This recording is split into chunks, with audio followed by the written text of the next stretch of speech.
A taxa geral de mortalidade da doença é de 2,3%, mas em pessoas com mais de 80 anos chega a 14,8%, de acordo com um estudo realizado pelo Centro Chinês de Controle e Prevenção de Doenças, CCDC. O vírus surgiu em dezembro na província chinesa de Hubei. Até agora, foram confirmados casos em quase 40 países e territórios. A China ainda concentra grande parte deles, mas a proporção tem diminuído, já foi mais de 99%, e hoje está em 96,8%. Em alerta máximo, a Coreia do Sul é o segundo lugar com mais diagnósticos confirmados, 763, seguida da Itália, com mais de 200.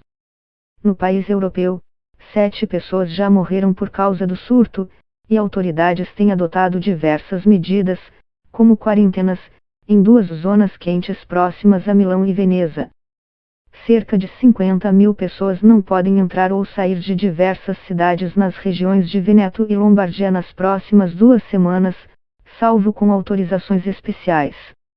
A pesquisa do CCDC afirma que cerca de 80,9% das novas infecções por coronavírus são classificadas como leves, 13,8% como graves e apenas 4,7% como críticas, o que inclui quadro de insuficiência respiratória, falência múltipla dos órgãos e sepse.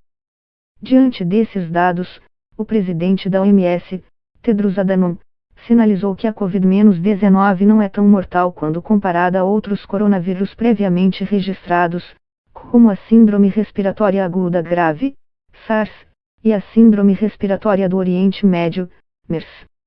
O risco de morte no caso da SARS, por exemplo, era muito maior quando o surto eclodiu em 2003, com uma taxa de mortalidade de aproximadamente 10%. Foram contabilizados 8.000 casos, sendo 774 mortes.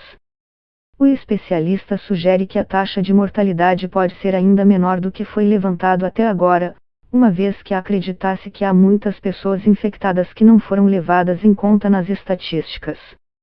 Isso significa que a taxa pode de fato ser inferior a 2% porque o número de infecções usado no cálculo não é tão grande quanto poderia ser, diz ele.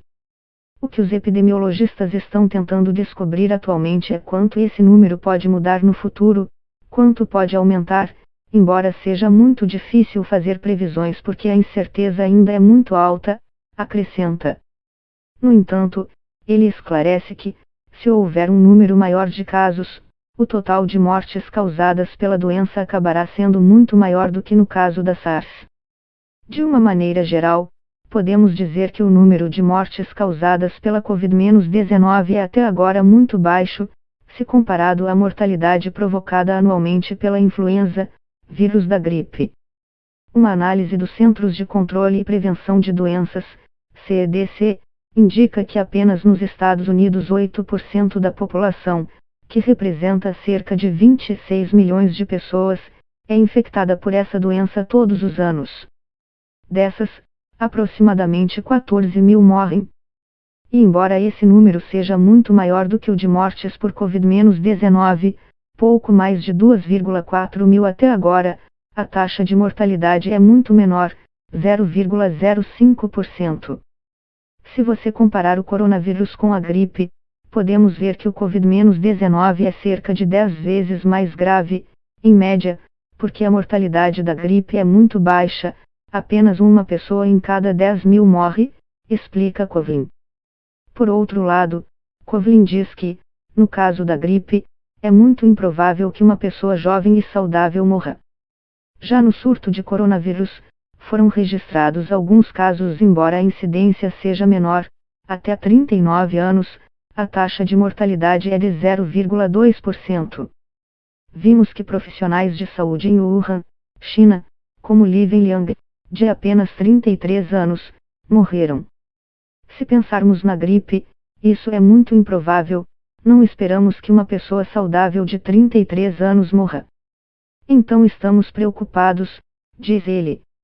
O cenário muda radicalmente se o novo coronavírus for comparado com outras doenças infecciosas graves, como a raiva, que é transmitida ao homem normalmente pela mordida de animais domésticos, E o ebola? A raiva tem uma taxa de mortalidade de aproximadamente 95%, enquanto a do ebola é de 50%. Essas são doenças muito graves, definitivamente mais graves que o coronavírus, explica Covin. Os vírus que são mais bem-sucedidos em matar pessoas não se espalham facilmente. Portanto, não esperamos que ocorram pandemias globais dessas infecções graves, diz ele.